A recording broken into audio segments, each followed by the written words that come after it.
What's up everyone, and welcome back to the channel. Today we've got a lot to get through. Charles Oliveira shutting down rumours, new beef between Hamzat and Pereira, Renato Moicano firing shots at Arman Tsarukyan, fresh UFC updates, and the latest on Aspinall's situation with Ciryl Gane.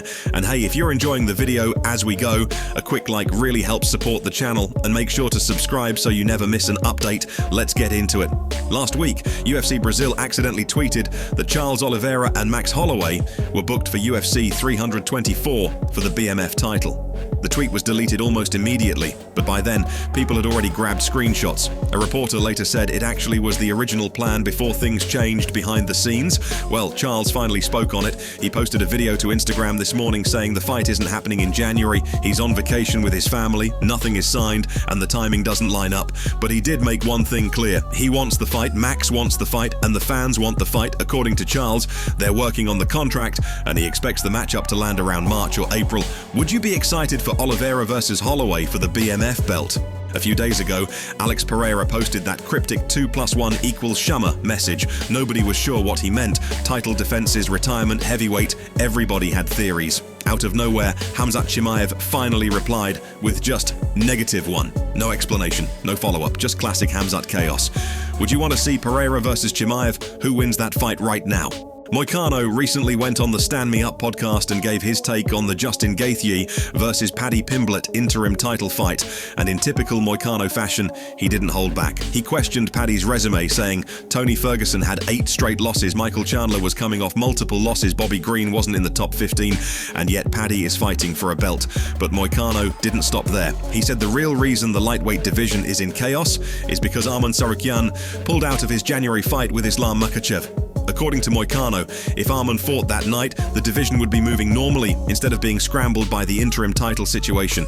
We'll never know how that would have played out. Arman beat Dan Hooker in Qatar and is rising fast again, but Moicano clearly thinks the division is still dealing with the fallout, UFC updates, bonuses, fight of the month, and Yuri Prochaska. The UFC announced that Malcolm Wellmaker versus Ethan Ewing earned fight of the month in November. Funny enough, it wasn't even awarded fight of the night when it happened. In fact, none of the 5 November cards gave out a fight of the night bonus, only performance bonuses.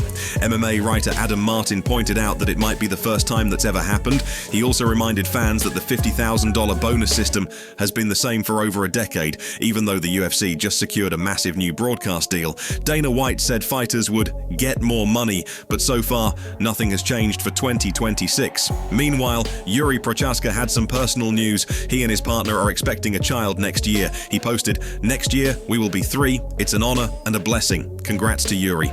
Ahead of his December 13th fight, Cesar Almeida talked about his training partners, Michelle Pereira, Chris Curtis, and yes, Sean Strickland. He said Strickland is crazy, but a good heart, and that Sean brings a non-stop energy to the gym that forces everyone to work harder. According to Almeida, even when your arm or leg is hurting, Strickland pushes the room to keep grinding.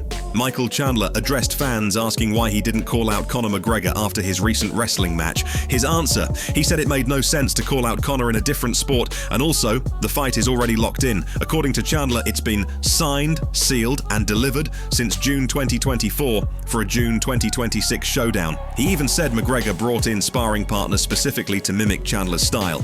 Earlier this year, fans were confused when Paddy and Ilia ran into each other and acted polite. No trash talk, no shoving, just a handshake. Well, that was then.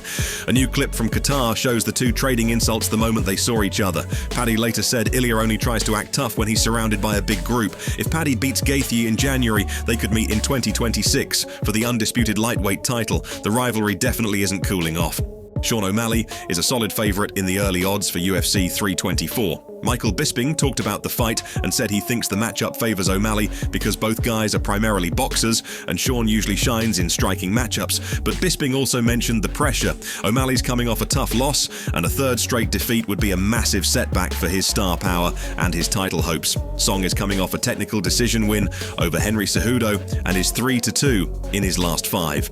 Things have gotten heated between Tom Aspinall and Ciryl Gane. Their fight at UFC 321 ended after nasty eye pokes, and Tom said afterward he couldn't see, double vision, no peripheral vision, everything blurry. People debated it for weeks. But now Tom has accused Gane of poking him on purpose. He broke it down after rewatching the footage, saying Gane had his fingers extended toward his eyes in multiple exchanges. He even posted his medical report, which included orbital soft tissue trauma, double vision, peripheral vision issues, possible orbital wall fracture. Ben Askren called Tom's comments whiny, and a lot of fans piled on, saying the medical report took too long and looked suspicious.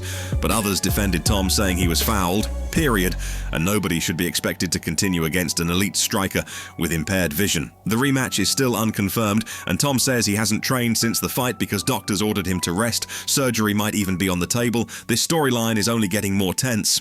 That wraps up today's MMA news. Let me know in the comments, who do you think is getting unfair criticism right now, Tom Aspinall or Ciryl Gane? If you enjoyed the video, make sure to leave a like and subscribe for more daily MMA updates. Thanks for watching.